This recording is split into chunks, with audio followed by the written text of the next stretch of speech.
Welcome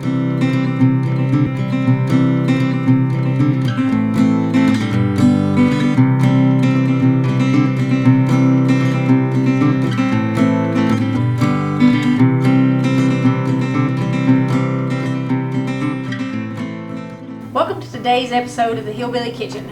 Today, me and Samantha and baby Charlotte are going to be making these cranberry orange delight cookies. This is a drop cookie and it's really easy to make. We're going to start by adding all of our dry ingredients to the mixing bowl. It's easiest to mix your dry ingredients first.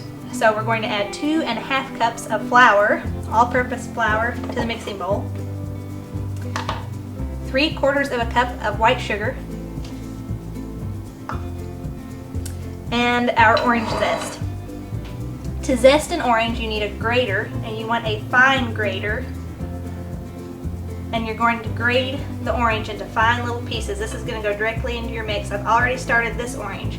You're going to finish grating it until you have all of that peel off of the outside. And the purpose for putting orange zest in a recipe is it has all of the aroma from the orange. It's the strongest smelling part of the orange, and you can smell it while you're eating.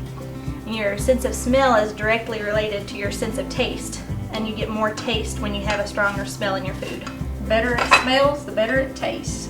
Okay, and you're going to save that orange because you need the juice later. Add that to your dry ingredients.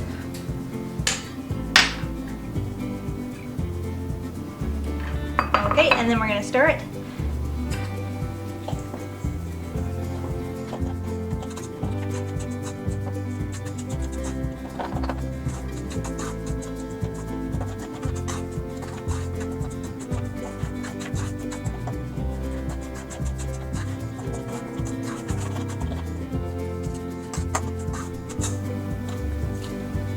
Okay, now that that's mixed up, we're going to add 1/2 tablespoon of baking soda and 1/2 teaspoon of salt. And mix those ingredients.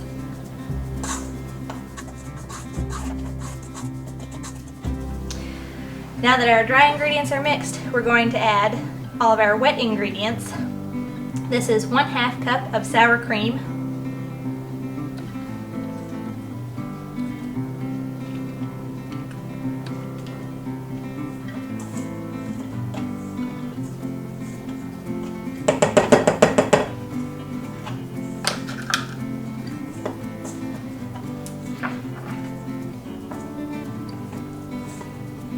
2 eggs. You don't mix these up first? I don't. Okay. Just curious. 1/2 cup or 1 stick of butter. Use real butter. I always use real ingredients when you're cooking from scratch. This doesn't make any sense to use imitation stuff. And not only that, margarine is toxic. And we're going to use 1 teaspoon of pure vanilla extract. Always use real vanilla.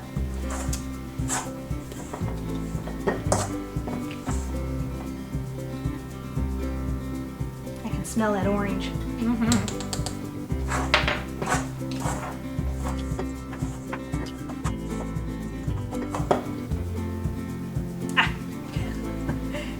Also, 1/4 cup of honey.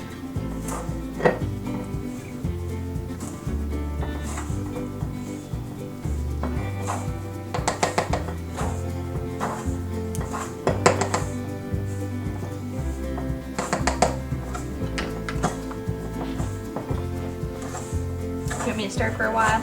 It's all right. Before you get too far along in this process, though, you need to preheat your oven to 350 degrees.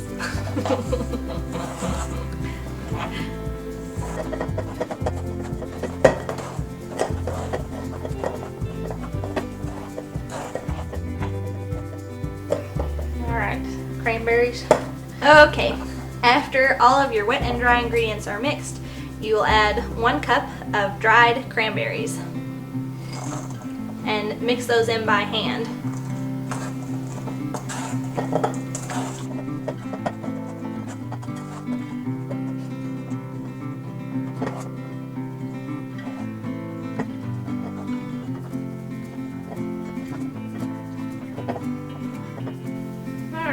looks pretty well mixed. Do we have a cookie sheet? Okay. Now you have your mix. And we are going to get these ready for the oven. Greased cookie sheet. Okay, this is a drop cookie, so you're going to take a spoon like this and drop a spoonful of cookie mix onto the pan.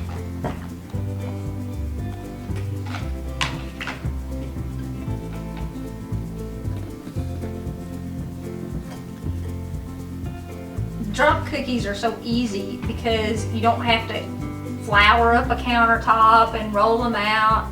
You don't have to put them in the refrigerator and wait for them to get stiff. You just mix them up and scoop them out on the cookie sheet. It's a great dessert when you need something fast, when you've got company over. It's good for kids. And also, most of those fancy gourmet cookies that you buy are just drop cookies. You pay like $5 for 6 cookies, and you've seen the ingredients in this whole batch of cookies probably doesn't cost more than $3. Speaking of easy, you'll never believe what I heard about my neighbor. Oh yeah. She's getting around, but let me tell you about her husband, Benny. He got caught. He was building a fence over here in a hurry. We were like, what kind of a person builds a fence in a hurry? I mean, he had people hired on a Sunday to come put up a fence out of old used lumber. We didn't know what he was doing. Finally, we talked to the farmer down the street. Come to find out, he stole the lumber and was trying to get the fence put up before anybody could come catch him and take the lumber back. Did he steal it from that widow woman too? Okay, we've got our cookies laid out on our pan, and we are going to put them in our oven that we have preheated to 350 degrees, and we're going to cook them for 7 to 8 minutes or until they start to turn golden brown on the edges and on top.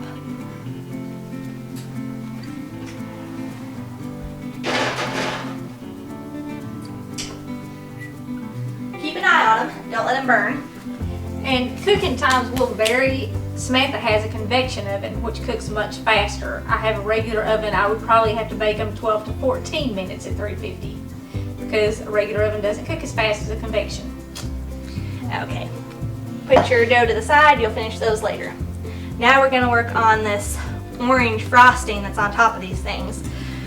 You're going to take 1.5 cups of powdered sugar and about a tablespoon to a tablespoon and a half of real butter. Pour that in there. I like mixing my frosting with a fork. I think it's easiest to manipulate that powdered sugar. And mixing powdered sugar is always fun. It goes everywhere if you're not real careful. Just mix that in there a little bit. Now we're going to go back to this orange. Cut your orange in half, the orange that you zested earlier. Try to dig some of those seeds out of there so they don't get in your frosting. I don't have a juicer today, so I'm just going to do it the easy old-fashioned way, and I'm going to squeeze the juice into this frosting. Turn it upside down, squeeze the orange.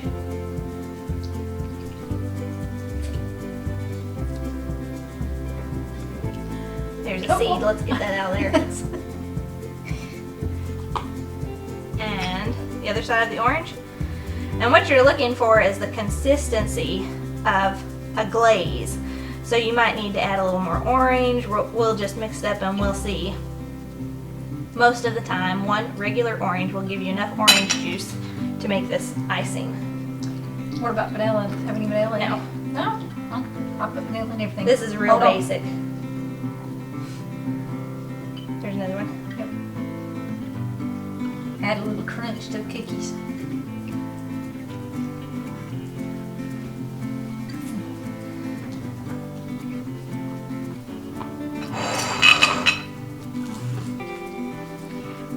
You know, the thing about making homemade cookies is they usually are very basic, and this is such an easy recipe. Really quick. Yeah, and It's basic, which means it's better for you than the stuff that you buy in the store and pay $5 for 6 cookies, because it doesn't have a dozen ingredients that you can't pronounce.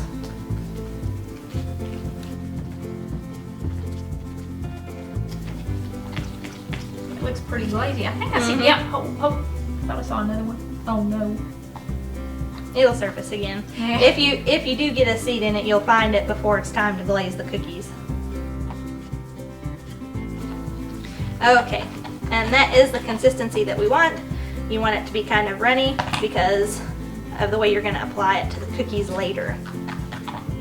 So there's our icing. We've got our cookies baking. We'll come back in just a second and we'll show you how to frost them.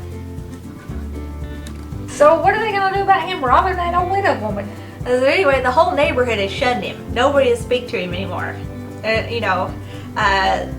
Both farmers down the road, he needs a place to put his horses. Both farmers down the road have told him, no, you ain't bringing your horses on our property. So he's got 5 horses over here on 3 acres trying to get him through the winter. All right, let's pull these cookies out.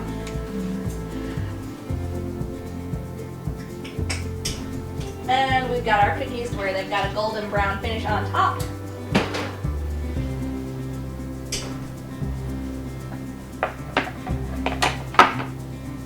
And let them cool for about 3 or 4 minutes before you take them off of this pan, or they'll collapse. That's why you get a thick, flat cookie, is because you started messing with them while they were still trying to cool.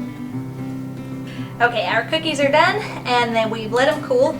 Now we're going to move them onto a plate where we can put the glaze on top. You only have to let them cool about 2 minutes. You don't want them ice cold because you want that glaze to melt and run over them. And because when we're done and after these cool, we want that glaze to turn into an icing. See, it's hard. So let's move these to our plate. And so this is a super easy way to make a really fancy cookie, because you're not having to pipe the frosting on or something silly like that. That's true. It's a really good recipe for like a bake sale at your child's school, or if you've got to go over to the snooty in-laws and take something for Thanksgiving. It's a good, it's not really like a seasonal cookie like a gingerbread or something, so you can use it all year long. And it is fancy looking, and would you look at that glaze? Yeah, Jackie would love all this glaze. Jackie's a Glaze fan, and speaking of Jackie, I heard her and old Brandon have both hit the 7-year itch. They haven't had anything to do with each other for over a year, and they both have other interests now. Have they even been together 7 years? Yeah, long enough to get it itchy. They've been together 7 years. Okay, there is your cranberry orange delight cookie. And when these cool, you're going to get exactly this with that yummy hard glaze on top. And they smell great. Yeah. I really wish you could smell them. That orange zest makes a difference, and because it smells so good, it makes it taste even better. Hope y'all enjoy making your cranberry orange delight cookies. Let us know how they come out. Don't forget to click like and subscribe.